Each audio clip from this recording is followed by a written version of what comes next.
Hello, I'm Gail Whiffen-Coyle, Associate Editor at French Journal, and today we're doing a poet chat with Lucy Duncan. Hello, Lucy. Hi, Gail. So Lucy is a poet in the December issue of French Journal, and there's that cover looking very wintry, and her poem is called A Prayer for the Coming of the Light, and it can be found on page 17 in the December issue. So, Lucy Duncan is the Director of Friends Relations at American Friends Service Committee in Philadelphia, and she is a member of Green Street Meeting in Philadelphia as well. And today she joins us from her home in Upper Darby. All right, so the first question I have for you, what stood out a lot to me in your poem was your use of vivid imagery and sensory words. Like I almost felt like I was sitting in meeting for worship with you. And that's where this poem takes place. Um, so I'm wondering, was it inspired by a certain time that you had in meeting for worship, or can you share a little bit about how the poem came to be? Yeah, it was inspired by a particular time. It was actually, so last winter, there was a lot of snow in November. It was really snowy. And there was this break, I think in December, when the snow started to melt. And I'm pretty sure, I may be misremembering it, but the timing was really great for this to be included in the Christmas letter that my husband Graham and I send each year. And it was a very peaceful meeting for worship, and the door was open. Green Street usually has a fire in the winter in the fireplace, and I think there may have been a fire as well. And I was sitting at the usual place on the on the far side, and it was just a very deeply centered worship. And this was really an interesting process because the experience itself was, I mean, this was a pretty accurate depiction of how I experienced that meeting for worship.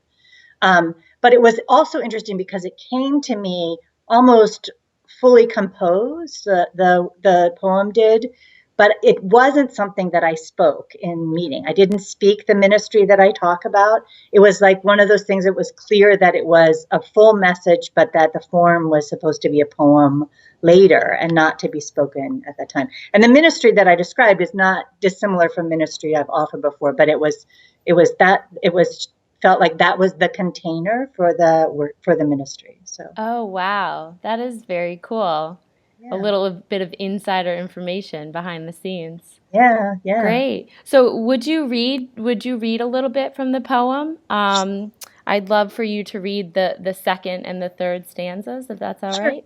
sure. The noise revs up in my head, the to-do list, the moments I said the wrong thing, the news of a friend's illness, the awareness of all the walls we erect to keep what will heal us out. I let the clamor go by, I settle. Underneath the din, I reach the interior. I exhale and feel the sorrow. Wonderful. And I would also like to mention to viewers that you can hear Lucy read her own poem on our webpage. There's an audio player there, and it's part of our podcast as well. So what you just read, it's a very nice description of what I think is often a common settling into worship for many friends. There's random thoughts going through your head before there's this process of quieting down and centering.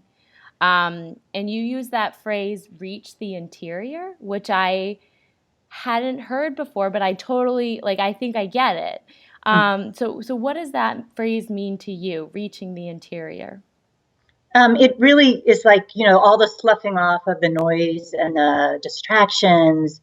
And then there's this real quiet space. I think it's a more common word is the still small voice. Mm-hmm. You reach and you feel like there's something that's coming through you that's bigger than you or not you. And that seems to be, that's what it felt like to me, that the interior, all the sort of center is another word that I would use for it.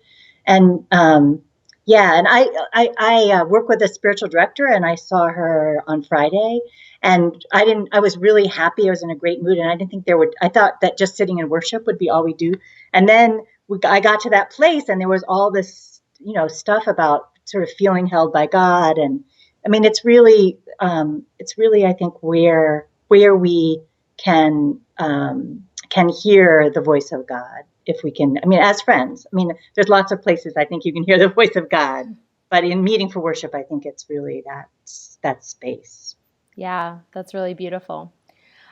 So now I'd like to share with you a Facebook comment that I saw recently. We shared Lucy's poem on our Facebook page just yesterday, and this is the comment, and it's someone actually shared it. I believe it wasn't a comment on the actual post.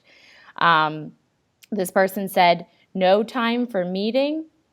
Reading this and a few breaths is a good fill-in."